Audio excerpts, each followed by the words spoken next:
About 30 letters from transsexual people.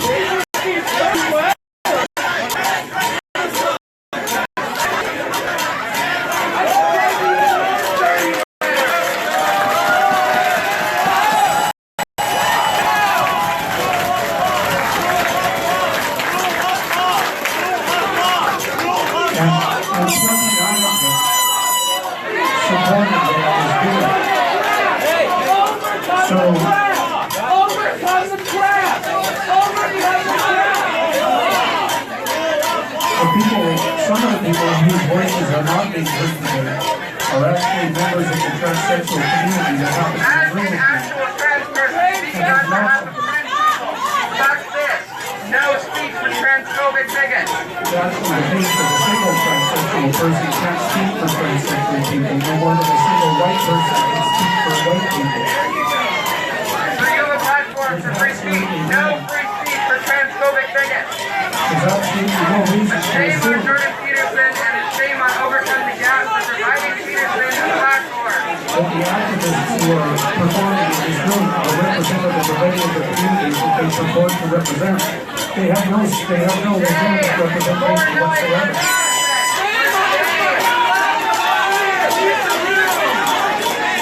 So most of the transsexual people that I have the opportunity to speak with believe that the kinds of conversations that we're seeing here are actually not in their best interest at all. Basic dignity for trans people is not to be debated. And they're also afraid that being marked out in this way is going to be harmful for them as individuals. And the general rule, they disagree with my spot. No speech for Jordan Peterson.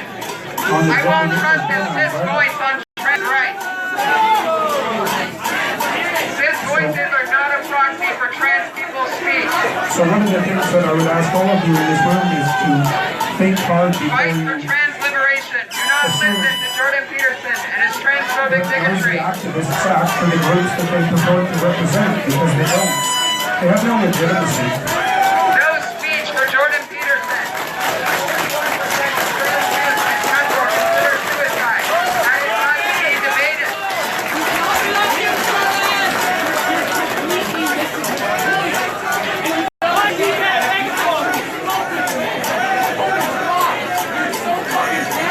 So yes, You have been?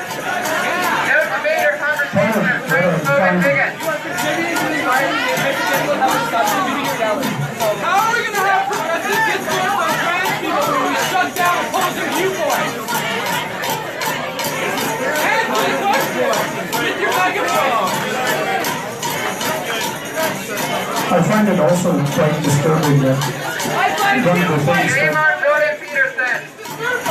that people The have been field of listening to sexuality as an age and gatekeeping and marginalization by their against trans people is that coming out and protesting for shame.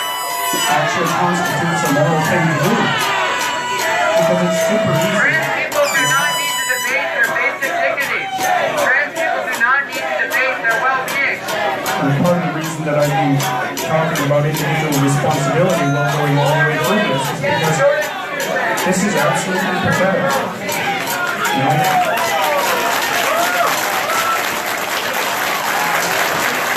And you look around and you see people in the room who come to university to learn and are being taught that this is actually the way that you No speech for Jordan Peterson.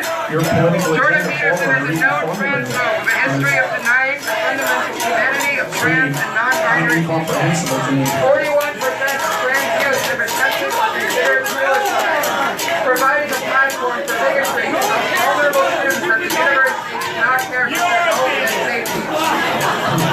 Given that the initial professors participating have refused themselves, this can no longer be considered an attempt at good faith human discourse. Peterson views will settle uncaptured. This is simply a platform for him to spread progressive and transphobic views. Hundreds of thousands We of believe people that the watching. rights of trans and non-binary students are paramount. Human rights and dignity of trans people are not up for debate. We will be protesting this event in solidarity with the trans community of McMaster and the broader Transform negative effects on your positive And so that's just as bad. So it's not such a bad thing to let this sort of thing play itself out. Not free speech. Hate speech is not free speech. Hate speech is not free speech. One of the interesting things about hate speech is that someone has to define it. Right? And that's a big problem because hate speech always ends up being the kind of speech that you don't want to hear. Hate speech is not free speech. No free speech for hate speech. No free speech for hate speech.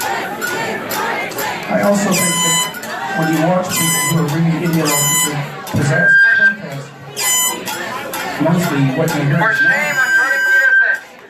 because there isn't much difference between the way they think and noise. No free speech for hate speech. No free speech for hate speech. No free speech for hate speech. No freedom for hate speech. There's nothing about it that's the least bit individual. Shame on Jordan Peterson. Shame on Overcome the Gap for providing Peterson a platform. Not provide transphobic bigotry a platform. People in the activist classes, you know, they learn that they can memorize 10 rather appalling statements and learn how to make noise that actually constitutes a way to advance civilized discourse and to make a positive improvement in the world. And it's really, they're being done a disservice by the educational institution.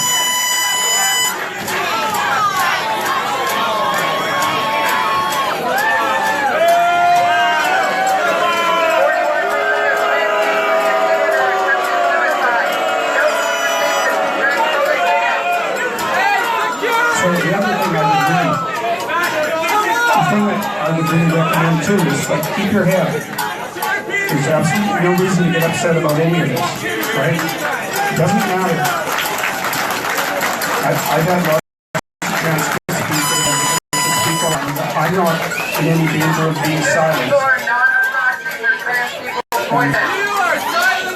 You really want to make sure that you don't let people who are causing trouble poke you to be stupid.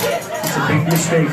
Because a lot of people who are protesting and they're theoretically trying to make the world a better place are trying to provoke a very negative response. And you don't want to be the one to give them what they want. It's a big mistake.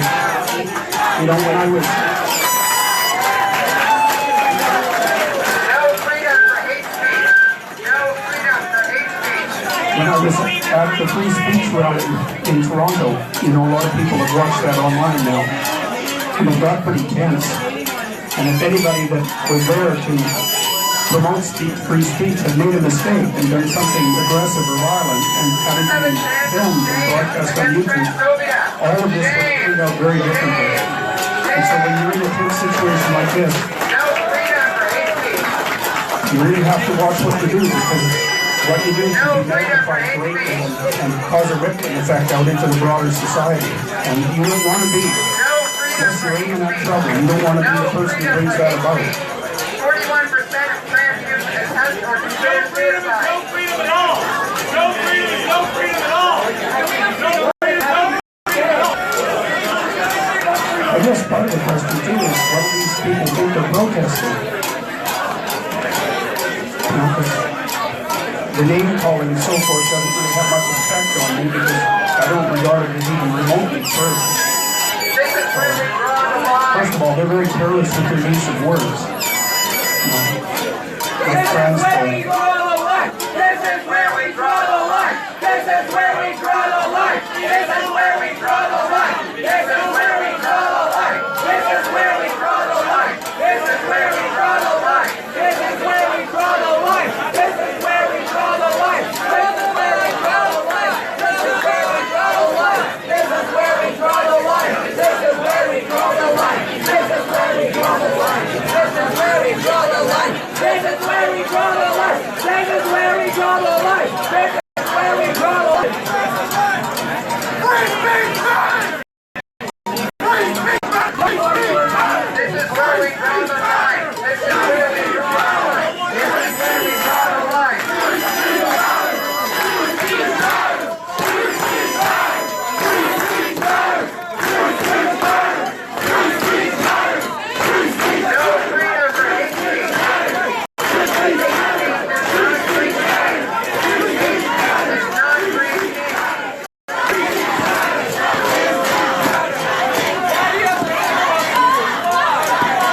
So I guess the other thing to think about is that none of the other panelists came, so they were intimidated into. You cannot participate because of your reputation. But there was no organized harassment campaign. There was no organized harassment campaign. Their public information was not. We did not leak their public information. Shut down. It isn't shut down at all because, like I said, it's going to be publicized everywhere.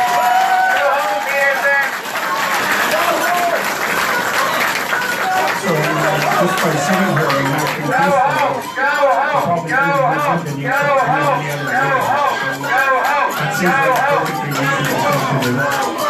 I do really take exception to the idea that there's a particular group or groups that I'm opposed to, because I don't believe that to be the case at all. I've dealt with all sorts of people in my life.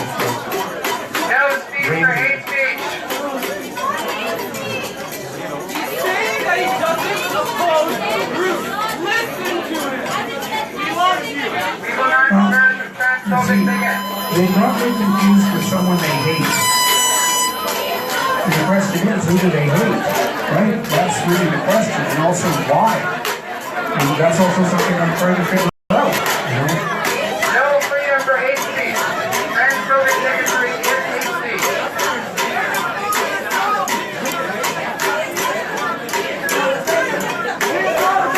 You are not a victim. You are not a victim. You are not a victim. That's true. I'm not you are not a victim. You are not a victim.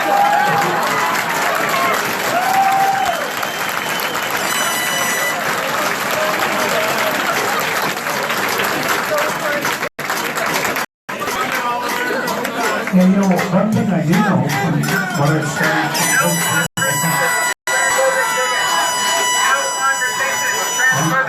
and psychology is that once you start to write yourself a victim, you look for a perpetrator. You look for someone that it's okay to hurt.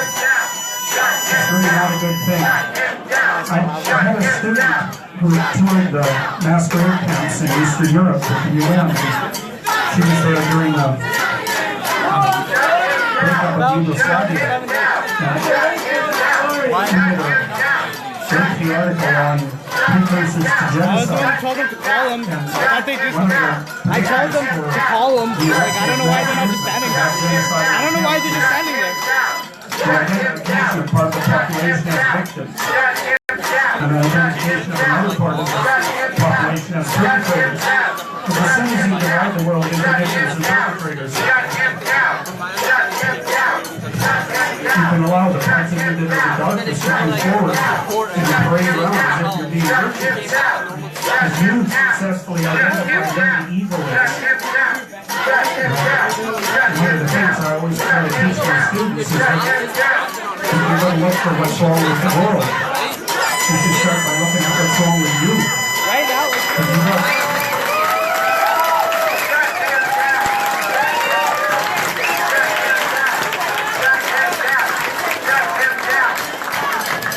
there's plenty to fix at home, you know.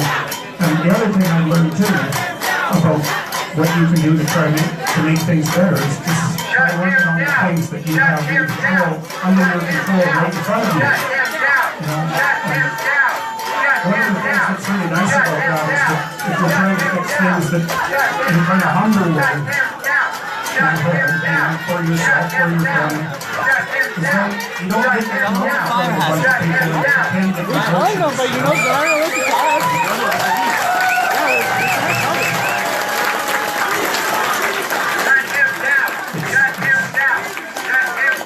It's sad and it's cheap.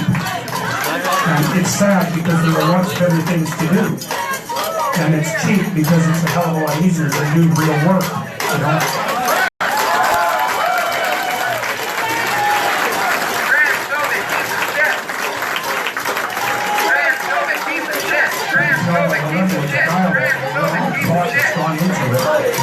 When you hear people yelling names and using obscenities, you know, this is funny.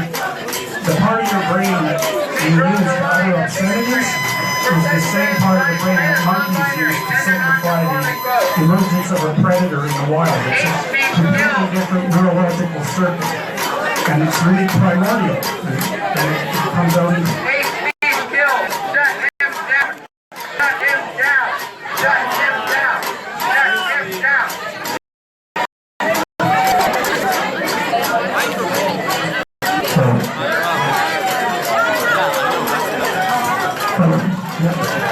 Sorry, we got a little bit of microphone problem. It's not working too bad. Can you guys hear me at all at the back? Yeah! How much? So, I guess I can tell you a little bit about why I oppose Bill C-16. Come on. I guess it must just be cutting out. Part of the reason that I opposed Bill C-16 to begin with was because I took issue with the manner in which the politics of identity are built into our law. I look...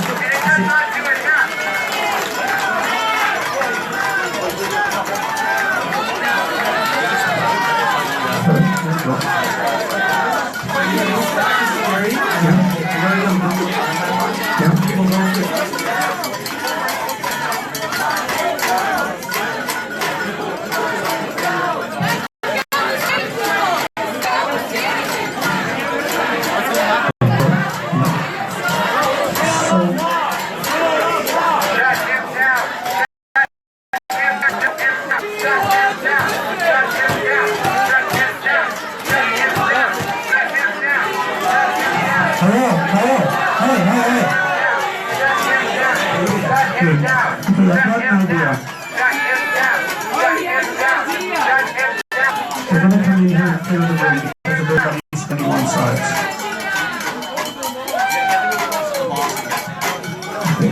So what I would recommend, perhaps, is that all of you who want to hear me talk, leave. Go outside. Okay? And I'll come outside and talk to you. So do that peacefully, and then whoever wants to stay in here on the sides can. But they're going to close this down, so let's try that, okay? Okay.